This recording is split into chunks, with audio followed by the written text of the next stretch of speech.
اللہ تعالیٰ عنہ کو جب شہید کیا گیا، آپ کا سر مبارک جو ہے اٹھایا اور آپ کے جسم جو تھا اس پر گھوڑے دوڑائے گئے۔ جب گھوڑے دوڑائے گئے آپ کے جسم پر بے شمار زخم تھے، گرد و غبار میں تمام شہداء و اکرام جتنے بھی تھے وہ یوں میدان میں پڑی لاشیں پڑی ہوئی تھی، آپ کے اوپر سے گھوڑے دوڑائے جا رہے تھے۔ جب آپ کا سر مبارک اٹھایا، حضرت جدید کا حکم ہوا کہ اس سر کو جو ہے فوراً ابن زید کے حوالے کیا جائے،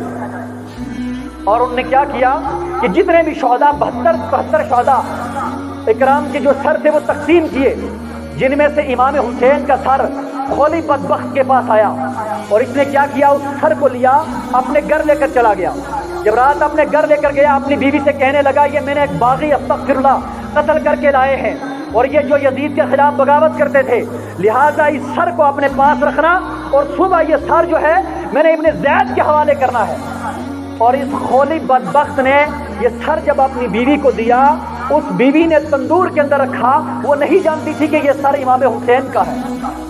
اور جب اس نے اس تندور کے اندر رکھا، رات کا وقت تھا تو پورے کا پورا گھر روشن ہو گیا، تو وہ بیوی اچانک بیدار ہوئی کہ میں تو رات کو آگ چولہا بجھا کر سوئی تھی، تو یہ کیا معاملہ ہے کہ پورے کا پورا گھر روشن ہو گیا۔ اتنے میں اٹھتی ہے اور تندور کے اندر دیکھتی ہے کہ امام حسین آپ کا چہرہ مبارک جو تھا وہ نور ہی نور تھا، زمین سے آسمان تک جو تھا نور ہی نور جاری تھا، اور آسمان سے اللہ کے فرشتے آپ کی زیارت کے لیے آ رہے تھے، اور آپ کی کار عورتیں بیٹھی ہوئی گفتگو کر رہی تھی، اور ان کی گفتگو یوں تھی کہ فرزند حسین تیری شہادت کا بدلہ کل میدان محشر کے میدان محشر کے اندر ہم اپنے رب سے مانگیں گی کہ اللہ ہمارے حسین کو ناحق قتل کیا گیا ہے، ہمیں تاجر دیا جائے۔ اتنا سارا ان کی بیوی نے سنا تھا، ڈر گئی، کام کی، اللہ اکبر، یہ کس کو شہید کون ہے، یہ کس کو یہ قتل کر کے لائے ہو، یہ تو کہہ رہا ہے بس میں باغی کو قتل کر کے لایا ہوں، یہ تو کوئی عظیم بندہ ہے۔ اتنے میں وہ ڈرنے لگی، وہ بڑی متقی اور پرہیزگار تھی، بے شک وہ بدبخت کی بیوی تھی۔ جب وہ ڈر گئی، غیب سے آواز آئی، تو مت ڈر، تو مت گھبرا، تیرے شوہر اس بدبخت نے ظلم کیا ہے، یہ نالائق تھا، یہ بدبخت تھا، اس کی سزا مجھے نہیں ملے گی۔ لہٰذا اس نے جب یہ سنا تو انہوں نے کہا کہ یہ جو عورتیں ہیں اس تندور کے اندر امام حسین کے سر کے ارد گرد بیٹھی ہوئی، یہ کون ہے؟ تو آواز آئی، یہ عورتیں ہیں، ان میں ایک عورت حضرت فاطمہ الزہرا ہے، دوسری عورت مریم ہے، اور تیسری عورت حضرت آسیہ ہے، اور چوتھی حضرت خدیجہ الکبریٰ ہے۔ یہ چار عورتیں اس تندور کے اندر امام حسین کے سر مبارک کے ارد گرد بیٹھی ہیں، اور کیا کہہ رہی ہے، اے حسین ہم تیرا فیصلہ پروردگار عالم سے کل میدان محشر میں کروائیں گے، اور ہم رب سے سوال کریں گے کہ ہمارا بیٹا نہ حق قتل کیا گیا ہے، نہ حق شہید کیا گیا ہے، ہمیں اس کا اجر دیا جائے۔ اب اس نے جب یہ سننا تھا کہ یہ عظیم نوجوان امام حسین کو قتل کر کے لایا ہے، بدبخت، یہ بڑی متقی اور پرہیزگار تھی، اس لیے گئی اور جا کر خود کو جگایا تھا، اور نالائق ہوا تھا، تو کہہ رہا تھا میں نے باغی کو قتل کیا ہے اور تو امام حسین کو قتل کر کے لایا ہے، اور کیا یہ بدبخت ہے یزید، کیا لے سر یزید کی پیروی کرنے والے، جہاں تو نے رات تندور کے اندر امام حسین کا سر رکھا تھا، وہاں سے لے کر آسمان تک نور جاری ہے، اور فرشتے امام حسین کے سر کی زیارت کے لیے آ رہے ہیں۔ وہ بدبخت لے تو اپنا گھر سنبھال، میں تیرے گھر کے اندر آج کے بعد نہیں رہوں۔ خودی نے مطالعہ کیا، کہا نہیں، آپ اگر میرے گھر کے اندر نہ رہوگی تو میرا گھر نہیں چل پائے گا، لہٰذا آپ یہیں پر رہے۔ تو اس نے کہا میرا گھر اجڑ جائے گا، تو اس نے کہا اللہ کی بارگاہ میں دعا کرتی ہوں، جس طرح تو نے رسول اللہ کے گھر کو اجاڑا، جس طرح تو نے ان اہل بیت کے کم سن نوجوانوں کو گھر سے بے گھر کر دیا، اللہ کرے تو بھی در بدر ہو جائے اور تیرا یہ گھر بھی اجڑ جائے۔ اس نے یہ کہہ کر اس کو خولی کی بیوی نے اس کے حوالے کر الوداع ہو گئی۔ اس وقت سے لے کر آج تک اس کا کوئی پتہ نہیں تھا کہ وہ کہاں چلا گیا۔ جب امام حسین کا سر مبارک یہاں سے آگے لے کر گئے تو ایک مقام پر پہنچے، وہ قافلے والوں کا پانی ختم ہو گیا، ان یزیدی بدبختوں کا، ان کتوں کا پانی جب ختم ہوا، ان کو پینے کے لیے کتوں کو پانی نہ ملا، تو ان کا جو بڑا کتا تھا اس کتے نے کہا کہ مجھے یہاں خیمہ لگا کر دے دو، میں یہاں پر انتظار کرتا ہوں، تم جاؤ پانی لے کر آؤ۔ تو پانی کہیں دور سے لانا تھا، تو جب خیمہ لگایا تو وہ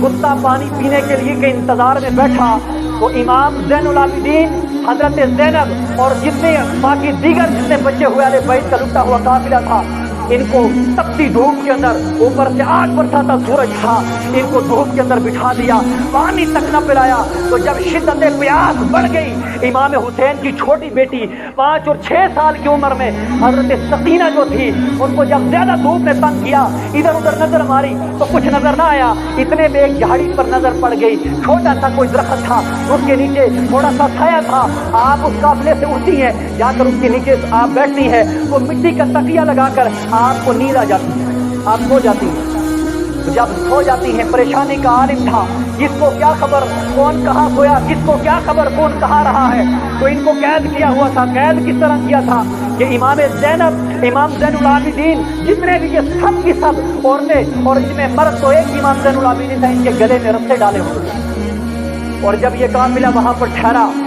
اب پانی آیا، کتوں نے پانی پیا، پینے کے بعد سفر شروع کر دیا۔ جب سفر شروع کیا تو کافی عرصے تھوڑا سا آگے گئے، کافی سفر کیا، تو حضرت سکینہ جو تھی، ان کو وہ نیند کے اندر تھی، ان کو پتہ نہیں چلا، وہ سوئی رہ گئی اور قافلہ چلا گیا۔ جب قافلہ چلا گیا،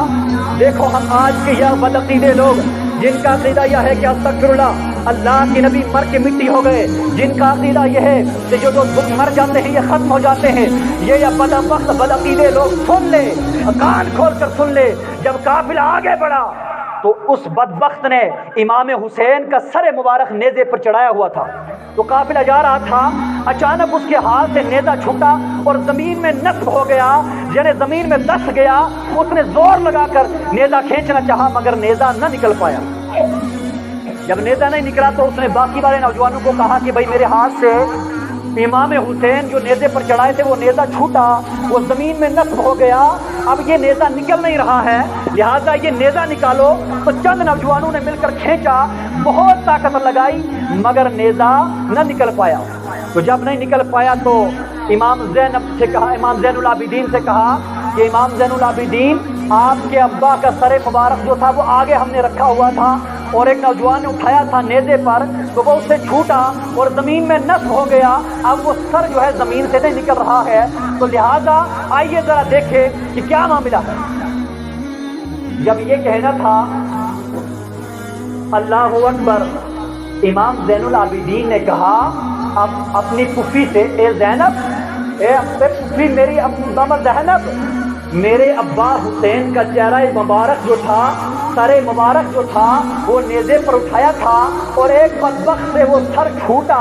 اور زمین میں نیزے سمیت نصب ہو گیا ہے، اب وہ سر نہیں نکل رہا ہے۔ تو یہاں سے پتہ یہ چلتا ہے کہ شاید ہم میں سے کوئی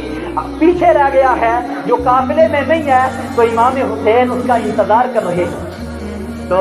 اندازہ لگاؤ، جب یہ کہنا تھا، حضرت زینب نے ایک ایک کا نام لے کر پکارا، فلاں بنتے فلاں بنتے فلاں بنتے فلاں، کیا ساتھ میں ہے؟ تو ایک ایک بندے نے کہا لبیک لبیک، ہم حاضر ہیں، سارے حاضر ہیں۔ تو جب آپ کی بیٹی 5 اور 6 سالہ عمر کے اندر حضرت سکینہ تھی، ان کا نام لیا، کہا سکینہ،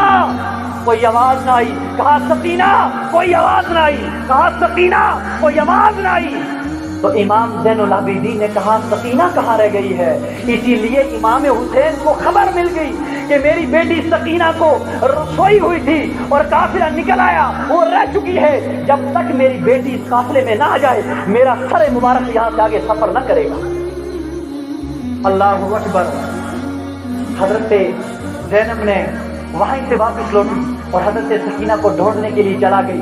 اتنے میں آگے گئی، ایک عورت نظر آتی ہے، پورے کی پورے نقاب کے اندر ہے، اور اس نے حضرت سکینہ کو اپنے ہاتھ مبارک میں اٹھایا اور چوم رہی ہے اور رو رہی ہے، اور وہ حضرت سکینہ اسے کہانیاں سناتی ہے، کہتی ہے، اس عورت سے کہانیاں سناتی ہے، کہتی ہے تجھے خبر نہیں ہے میرا باپ جب سارے کے سارے شہید ہو چکے، ایک میرا ابا بچہ تھا اور میرے ابے نے 3 دن سے پانی نہیں پیا تھا، میرے ابا نے 3 دن سے کھانا نہیں کھایا تھا، ظالموں نے نہیں چھوڑا، میرا ابا گھوڑے پہ سوار ہوا اور میدان کربلا میں جا کر شہید ہو گیا، اور جب وہ شہید ہو گیا اس کے بعد اس کا سر مبارک بدن سے الگ کیا گیا اس کے اوپر گھوڑے دوڑائے گئے، پھر اس کا سر نیزے پہ چڑھایا ہے۔ یہ ساری کی ساری کہانیاں وہ معصوم لڑکی حضرت سکینہ جو ہے اس عورت سے سنا رہی تھی۔ اتنے میں حضرت زینب نے جب یہ دیکھا، کہا او پردہ نشین عورت تو کون ہے تو جو اس نے یہ بچی اپنے گود میں اٹھائی ہے؟ اللہ کے شکر ہے تو نے اس کو اپنی حفاظت کے اندر لے لیا، آپ کون ہو؟ اس عورت نے جواب دیا، آپ بھول چکے ہو مجھے، آپ کو میری پہچان نہیں ہے۔ کہا میں نے آپ کو نہیں پہچانا۔ آپ نے اپنے سر مبارک، چہرہ مبارک سے پردہ ہٹا کے کہا، او میری بیٹی زینب، میں فاطمۃ الزہرا ہوں۔ میں نے دیکھا سکینہ اکیلی رہ گئی تھی، گاڑی کے اندر رونے لگی، قافلے والے مجھے چھوڑ کر گئے، میں اپنی قبر مبارک میں سکینہ کو اکیلا دیکھ کے برداشت نہ کر سکی، میں نے اپنے روحانیت کی طاقت پر اپنے قبر مبارک سے نکل کر سکینہ کے پاس آئی اور اسے پکڑ کر اپنے گود کے اندر لے لیا ہے۔ اب یہ گفتگو ہوئی تو حضرت فاطمہ الزہرا نے جب حضرت سکینہ کو نیچے چھوڑا، وہ ان کی روحانیت کا معاملہ تھا، آپ غائب ہو گئے، آپ چلا گئے۔ اب یہاں سے وہ بدبخت کتے جو آج دنیا کی گلی گلی میں لوگوں کو بانٹتے عقیدہ گھومتے ہیں کہ رسول اللہ نہیں سنتے، رسول اللہ معاذ اللہ علم غیب نہیں جانتے، رسول اللہ حاضر ناظر نہیں ہے، جو مر گیا تو مر گیا۔ او کتو، بھوکنے سے پہلے کتابیں کھولو، یہ بھوکنا بند کرو۔ جب حضرت فاطمہ الزہرا اگر روحانیت کی طاقت پر آ کر حضرت سکینہ کو اپنے گود میں لے کر حفاظت کر سکتی ہے، اس کا مقام یہ ہے تو اس کے باپ کا مقام کیا ہوگا؟ تو جب یہ بیٹی سکینہ جب قافلے کے اندر شامل ہو گئی، اب امام حسین کا سر مبارک اوپر اٹھایا تو اٹھ گیا۔ اب یہ جب چلا، اب جب پہنچا آگے ایک جگہ پر پہنچے، رات کا وقت آ گیا۔ جب رات کا وقت آیا، قافلے کو ٹھہرنا تھا، اتنے میں دیکھتے ہیں کہ ایک مکان پر، اور بعض روایتوں میں آتے ہیں آسمان پر لکھا گیا، ایک شعر لکھا گیا، غیب سے لکھا گیا، اور وہ شعر اس طرح لکھا ہوا تھا، وہ لوگ جنہوں نے امام حسین کو قتل کیا ہے اور وہ اس کے نانا کی شفاعت کی امید رکھتے ہیں، نانا ہرگز نہیں ہوگا۔ جنہوں نے حسین کو قتل کیا ہے ان کی شفاعت بالکل نہ بچی اور وہ مسلمان تک نہ رہے۔ یہ اشعار لکھے ہوئے تھے، اور وہ کہاں لکھے ہوئے تھے؟ بعض روایتوں میں آیا آسمان پر غیب سے لکھے گئے، اور بعض میں آیا کہ جہاں پر یہ ٹھہرنے لگے وہاں پر ایک یہودی تھا، راہب تھا، عیسائی تھا، عیسیٰ کا ماننے والا تھا، اس کے گرجا گھر کے باہر لکھے ہوئے تھے۔ تو انہوں نے پوچھا، اس گرجا گھر والوں سے پوچھا، بتاؤ